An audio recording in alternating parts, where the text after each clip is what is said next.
महोदय 2004ला LOI दिले, आज 2025 साल आहे आणि आज मंत्री महोदय म्हणतात की पुन्हा त्याला संधी दिलेली आणि वरून सांगतात की माझ्याकडे मीटिंग घेतो. यांच्याकडे अधिकारच नाही मीटिंग घ्यायचा, यांच्याकडे खातच नाही ते.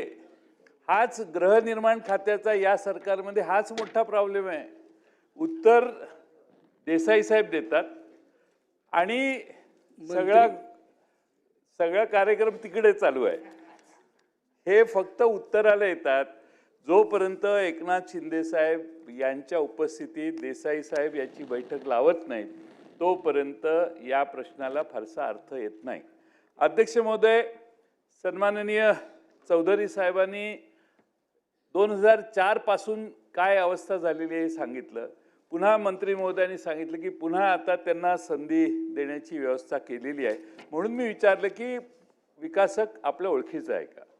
याचा उद्देश माझा काही आरोप नाही आहे, तुमची ओळखच मुंबईत असण्याचं काही कारण नाही आहे. पण अध्यक्ष महोदय, मी हा जाणीवपूर्वक प्रश्न ह्यासाठी विचारला की काही विकासकांना विशेष वागणूक देणे आणि काही विकासकांच्यावर गदा येणे आणि त्यांना थांबवणे किंवा स्टॉप करणे, अशापेक्षा सरकारने माननीय मंत्री महोदयांच्याकडून मी अपेक्षा करतो की जे 4 वर्षापासून किंवा 5 वर्षापासून प्रकल्प बंद आहेत, विकासकांनी कोणतंही पाऊल टाकलं नाही, अशा 5 वर्ष जुन्या प्रकल्पांची रिव्हिजन करून अशा विकासकांच्याकडून आत्ता जे तुम्ही कार्यक्रम घेणार आहे त्याकडून तसाच 5 वर्षापूर्वी थांबलेल्या प्रकल्पांच्याकडून घेऊन त्यांचं रिव्हिजन करून, नाही तर त्यांना बंद करण्याचं काम टर्मिनेट करून नवीन विकासक नेमण्याची व्यवस्था सरकार करेल काय. सन्मान्य अध्यक्ष महोदय, सन्मान्य ज्येष्ठ सदस्य जयंत पाटील साहेबांनी अत्यंत पॉझिटिव्ह सूचना केलेली आहे की कुठेतरी ह्याचा एकदा रिव्ह्यू होणं गरजेचं आहे की ज्या लोकांनी 5-5 वर्ष, एखादा दुसरा वर्ष एक्सटेन्शन आपण समजू शकतो काही तांत्रिक अडचण असेल म्हणून किंवा काय असेल म्हणून, पण 5-5, 10-10 वर्ष जर प्रकल्प रखडवत ठेवले असतील तर याचा निश्चितपणे एकदा कुठेतरी रिव्ह्यू घेणं गरजेचं आहे आणि या बाबतीतला रिव्ह्यू गृहनिर्माण विभागाकडून निश्चितपणाने घेतला जाईल.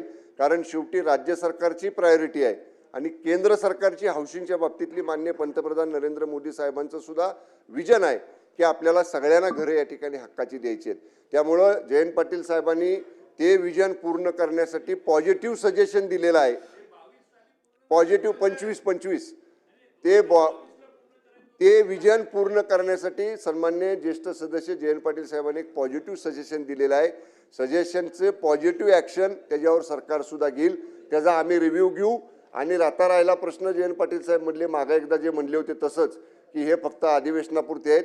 आमची जॉईंट अँड कलेक्टिव्ह रिस्पॉन्सिबिलिटी आहे, संयुक्त जबाबदारी आमची आहे आणि आदरणीय एकनाथजी शिंदे साहेबांनी सांगितलेलं आहे आम्हाला की जे उत्तर तुम्ही द्याल सभागृहामध्ये ते उत्तराचं आश्वासन पूर्ण करण्याचे सुद्धा अधिकार तुमच्याकडे आहेत. तुम्ही ते पूर्ण जबाबदारीनं बैठका घ्या, निर्णय घ्या, त्याप्रमाणे विभाग अंमलबजावणी करेल. त्यामुळे आदरणीय जयंत पाटील साहेब, आपल्याला फक्त एक साक्ष काढतो. ऐका ना साहेब, तुम्ही वरुण सरदेसाई साहेब तुमच्या बाजूचे, त्यांना विचारा. त्यांना मी आश्वासन एक दिलं होतं, मी माझी बैठक घेतली, त्यांना बोलवलं आणि पॉझिटिव्ह मार्ग आम्ही वरुण सरदेसाई साहेब खाजगीत भेटून सांगा जयंत पाटील साहेबांना की ते बघा म्हणजे तुम्हाला आपलं दूध का दूध पाणी का पाणी करून दिलं. आदरणीय एकनाथ शिंदे साहेबांनी तेवढे अधिकार आम्हाला दिलेले आहेत म्हणून तर 50 जण गेलो ना बरोबर आम्ही. आणि त्यामुळं तो राहिला प्रश्न वेगळा. आपण निश्चितपणे त्यांची सूचना सकारात्मक घेऊ, रिव्ह्यू घेऊ आणि गती देण्यासाठी अशा काही लोकांवर कारवाई करावी लागली तर निश्चितपणे माननीय उपमुख्यमंत्री महोदयांच्या संमतीने त्यांच्यावर कारवाई सुद्धा करू.